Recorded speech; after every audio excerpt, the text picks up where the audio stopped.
What is going on, you guys? Welcome back to the channel. It has been a minute with daylight savings making days end at like 4:30 here in California. It's become increasingly difficult for me to finish my day job and then come out and film videos, let alone get out and do anything in the truck that's film worthy after regular working hours. So I, like many, cannot wait for whatever it is, March timeframe, when those days begin to get longer again.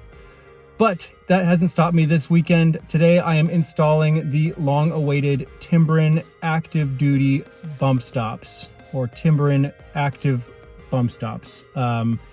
These have been kind of on my radar for quite some time, and I've been lucky enough to partner with Timbren today to bring us this install. What they provided for me in the kit was 2 front bump stops that are a much more pliable rubber than the factory stock ones.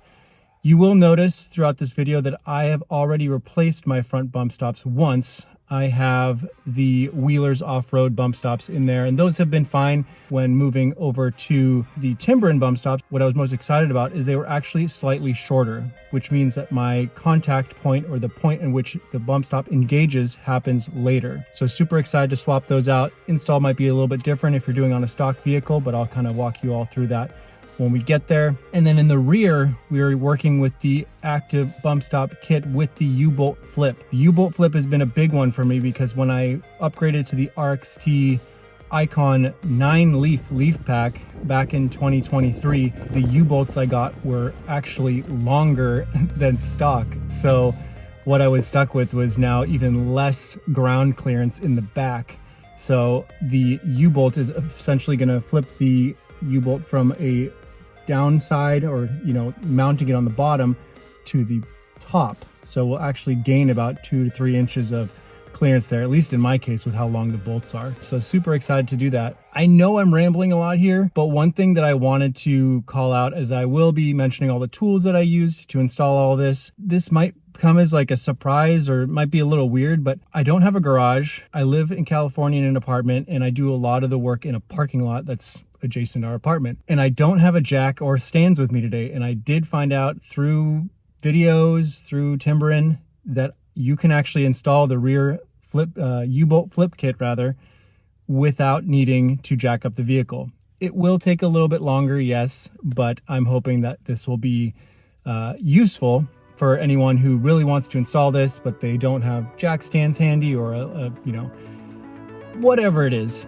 I'm going to be using 2 sockets and a few other hand tools. So let's get to it.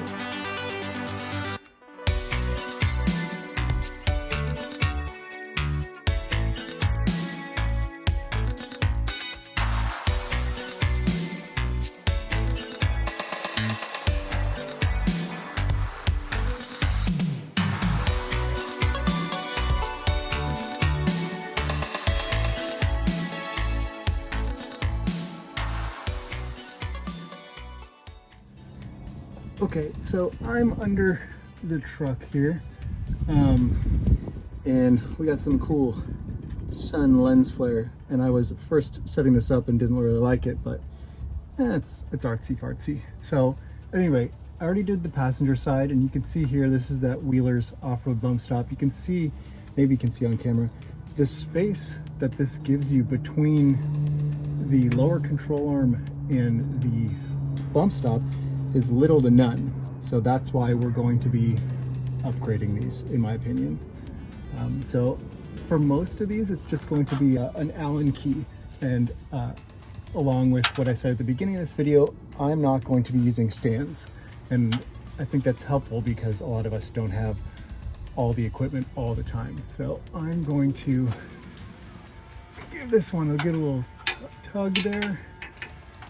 And once it frees itself, we'll be good to go.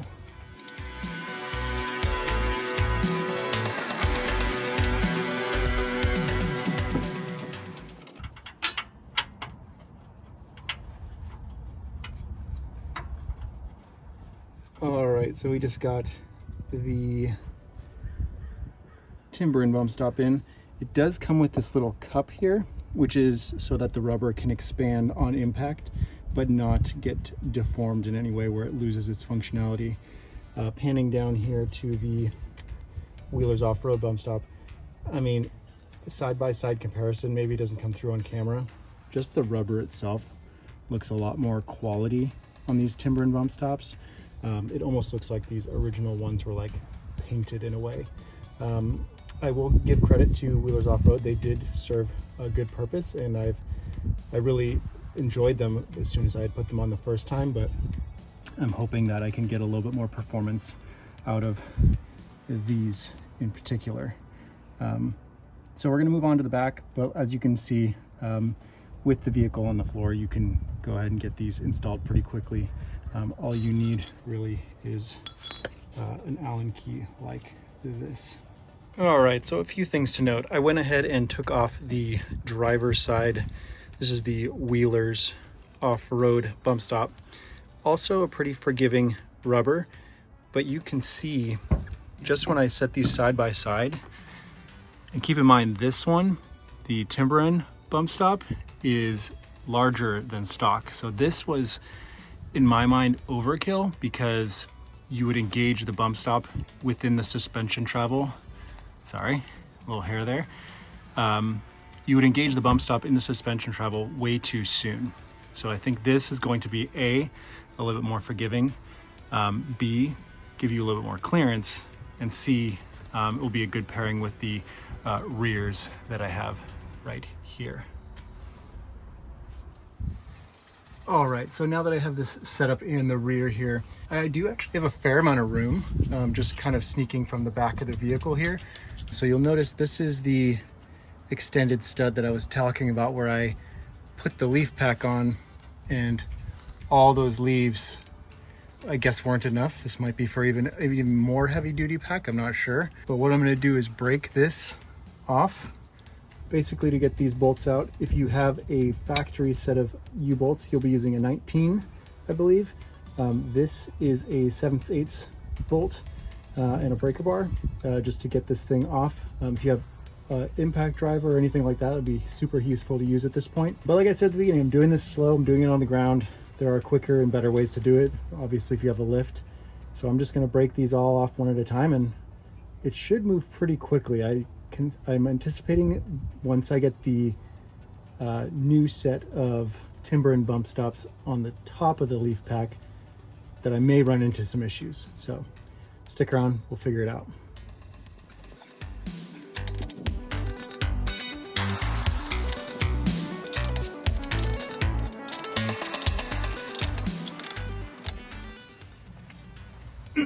So I wasn't kidding when I said this is going to take a long time. But you know, I don't do too many installs like this. At least, I mean, maybe you all think a little bit differently because that's all you see me do, but I mean, everything I've done on the vehicle has been done by myself. But these bolts are long, they're big, and I'm getting in the way of the camera, so I apologize. But yeah, this is going to go much slower, and you're wondering why I'm not using like a ratchet. I don't have the correct, I thought I did. I got up to get it, and I didn't have quite the right tool for it. So this is going to be a while, but like I said, I'm only doing this one side right now, and hopefully we kind of move along a little more quickly once I get the stock ones off.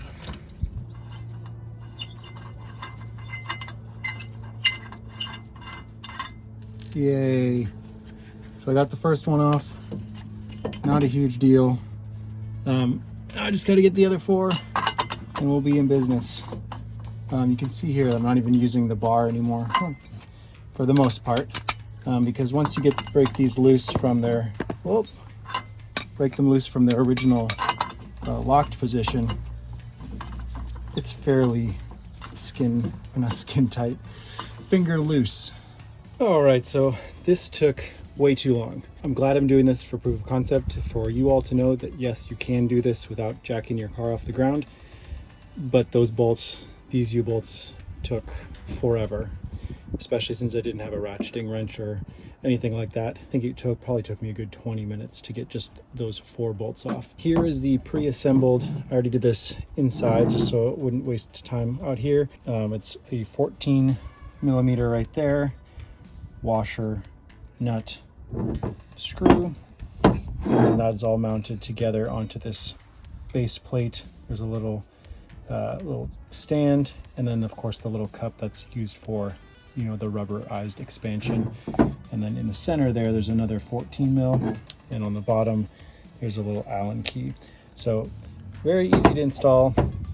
I mean, you can even see just on camera how much give there is right there, and I'm just using my hands versus this thing is just a rock. So what I'm going to do is get these flipped up from the bottom once I clean up the axle a little bit, just because I'm already down there, might as well. And then I will feed the bolts through here and begin getting those ratcheted down, because I actually will be able to use those kinds of tools, because the 7/8 socket that was on these is not going to apply to these. I think these are a 19 as well. I'll drop a confirmation on that below here. So let's get to it. One thing is for sure, I'm gonna have a crazy sore neck from how much I'm holding myself up. So you'll see that there's this little nipple here, bolt, and what we're going to do, I believe, see if I can do this with one hand, is set this right on top of there. I believe that's the correct orientation for this, and then the U-bolts are just going to flip from the axle to the top. I'm not entirely sure I'll be able to do this with one hand, so I'm going to set this up somewhere where you all can get a good vantage point of how I'm installing this. Okay, so let's get started here. I have my hardware in hand. I've got a washer and the 19 mil nuts. I'm going to grab one of these U-bolts and feed it under the axle. And what I'm going to do to start is just drop in these nuts finger tight, one at a time, until we get all of the, or I guess not all, but both of the U-bolts on there properly. Hopefully these thread on, there we go, fairly easily.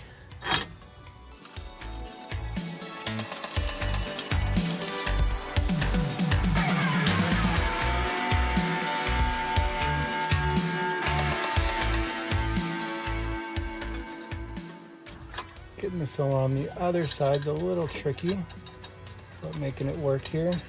Could easily go to the other side behind the vehicle and get a better vantage point, but I'm already laying down here, so might as well.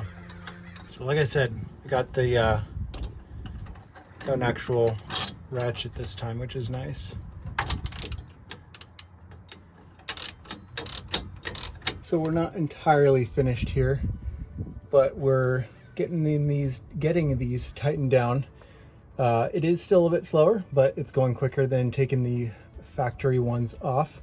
You can still see I have a pretty sizable gap here for just the contact point with the rear bump stop. And then, I mean, I can already tell there's so much more ground clearance, and these are still hanging down a little bit because they haven't been tightened up all the way. But overall, I mean, the quality of what I'm seeing is super nice. I'm super excited to kind of get these all buttoned up here, and then at some point in the near future we'll be able to go out and test them on a trail. So let me finish getting these tightened down and give you my kind of closing thoughts here before I move to the other side. So the last thing we're going to do here is get a torque wrench out and torque down the U-bolts to about 90 foot-pounds. I think I have it preset here somewhere. There it is. And it should be interesting because I don't know how much room we're going to have under the vehicle for this torque wrench. So far so good. Real world test, no, you do not need a jack or stands or anything like that to put on a U-bolt flip kit, and any type of off-road bump stop, in my opinion, but if we're able to do the final piece here, I will say I don't recommend it, but it's totally possible. In other news, these bump stops are so sick. I cannot wait to get out on the trail and put these to use.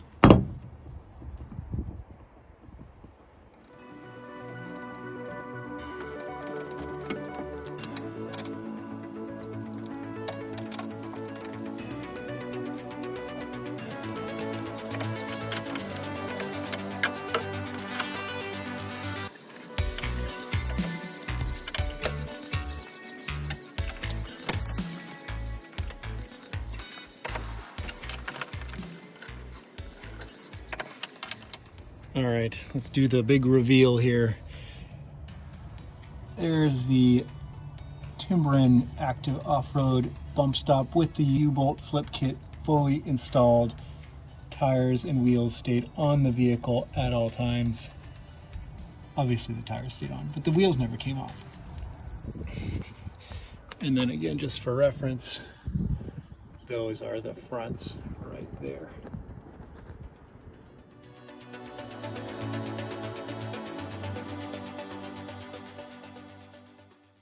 All right, you guys, there you have it. That was my driveway install of the Timbren Active front and rear bump stops. As I've mentioned a few times in this video, I do not recommend going this route, but I just wanted to prove to myself that this could be done without actually taking the car and getting it lifted off the ground. So if you think you need to take it to a shop, that's not going to be the case. You think you don't have a jack and it's Christmas time, you don't really feel like buying a $300 jack, but you ended up treating yourself anyway, good for you. But you don't need to do that. You just need time and patience. This was supposed to be a 1 hour install roughly, and it's easily turned into two hours and change. Just because of how difficult navigating some of those nooks and crannies behind the axle is. So just take your time, make sure that the threads are the same size once the U-bolt's all tightened down.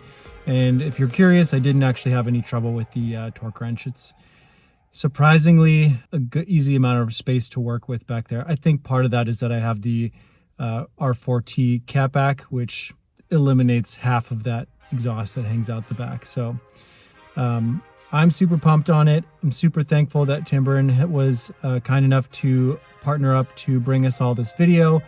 I cannot wait to get out and test these bump stops out. I am hoping that they are going to be a big, and I hate using this term, game changer, because I have definitely bottomed out in the back before on dips or on trails. And let me tell you, that bump stop that came from the factory does not sound good when it comes into contact with the frame. So at any rate, I hope you enjoyed this video. If this is your first time on the channel, consider getting subscribed and leave me a comment down below if you have any questions, comments, criticisms, concerns, anything like that. I will get back to you. And as always, just give the video a like if anything. And until next time, enjoy the ride.